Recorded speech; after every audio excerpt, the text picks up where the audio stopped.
Hello, Stuart here at HobbyKing.com, here for a daily on something you can use in planes, boats, cars, or in any kind of hobby craft, really. It is a new hot wire foam cutter that we've got. This is the packaging that it comes in. It's all pretty self-explanatory, but I can tell you it's just over 100 watts. In fact, it's rated to 110 watts. It has a 5-volt output, and it takes basically mains powered, anything from 100 up to 240 volts. With that 240 volts, it does come with a UK style plug, so you will need an adapter, but we sell those and they're very cheap, just a few dollars or so. Maybe not even that. Now, the actual product itself, here it is. Now, I've got it plugged into the bench on the side. Essentially, it's like a soldering iron in the way that it looks and even in the way that it operates. But if you're like me and you've used your soldering iron in the past to make holes in foam for whatever reasons, obviously it's not the best use for a soldering iron. You ruin your tip and then soldering doesn't become as much fun. However, with this, you get the standard tip, and then you get a long tip, and you get the wire cutter tip. Now, the reason I'm holding it away from myself here, this is on now, but it's on for two reasons. First, I want to give you a demonstration on a piece of foam, and then maybe with this bad boy next to us as well, I'm going to try and simulate a crash and repair.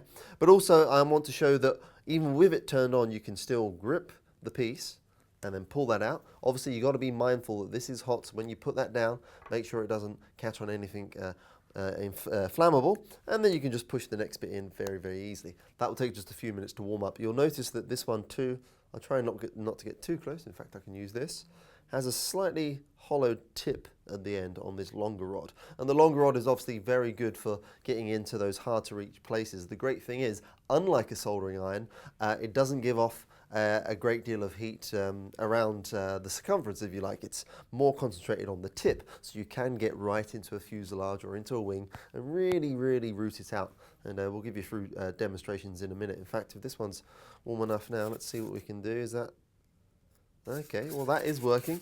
Now, with this hollow tip, I'm assuming it's more for making channels. If I just put that along there, just a slow bit of pressure, you can see that's working. Let's keep pushing, keep pushing, keep pushing. Well, you can see that's working. Obviously, I'm rushing it here, and I'll give you another demonstration in just a second. Now, like a soldering iron, you'll want to have a wet solder sponge nearby just to get rid of that excess and just keep it nice and clean. And there we go. So that's that tip there. I'm going to pull that off, let that cool down. You can see already that it warms up very, very quickly. And then we're going to try the wire cutter. So with the wire cutter in place, let that warm up for a second. You should also note that there's a stand included, so I can put this nicely here. Just keep that ceramic plate underneath it, just in case. There we go. And let that warm up. Now, what I want to do actually is simulate where you might use this. So I've got an old model, and imagine if, I know, you hit a stick sticking out the ground and you dent this leading edge. So let's first of all do that. Now, what you can see, obviously, I've got a dented leading edge. Now, of course, you could steam that out, but what I'm going to do is actually cut it out and then put some new EPO foam in, and then show you one of the ways that you can use the wire cutter. Approximately there, and approximately there.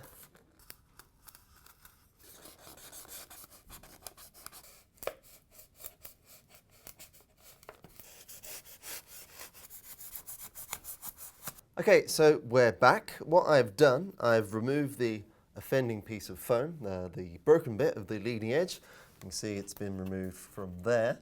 Taken that out, and then I've matched that to a piece of foam, just taken a piece of packing from a model. This is EPO as well, and that's the same, approximately the same width. And it fills that space nicely. Now I would glue this in, and then once it's glued in, then I'm going to show you how to use the hot wire foam cutter, just to get that as best as you can before a final bit of finishing. Hey, presto. Need some practice. Just roughly get it along the leading edge and then just keep pulling down. There we go. Now, obviously you could do this with a knife, but what it does with the heat, it actually gives it a much smoother edge. This is square, obviously, at the moment, but what you do is then do a final sanding with some fine sandpaper. So let's just try and take that final part off there.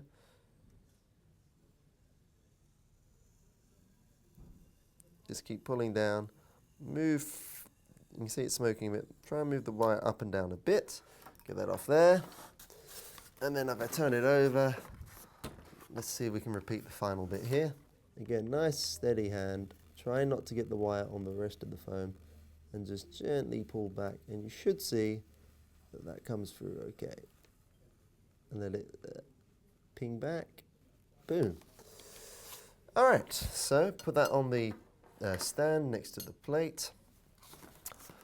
So again, right now this is a rust job, but at this point now you could nicely sand that down, and it has given you a minimal damage on the foam itself. And with a little bit more work, that's pretty much ready to go. So that's one use of the foam cutter, the heated foam cutter. And let me just show you again one of the other ones. So I can easily take this off. There we go. Leave that to cool on, say, the ceramic dish. I'm going to put this little nozzle back in. Now this is handy because if you need to, from inside a fuselage, remove a piece of foam to fit some additional leads in, or maybe you need to make a bit more room for a receiver. Maybe your receiver is a different size to the one that the manufacturer of the model have made a pocket for. You can very easily do it with this. So I've got a piece of foam here. If I just want to remove some of that circle, just to install my circular receiver, you can just either trace around it like this,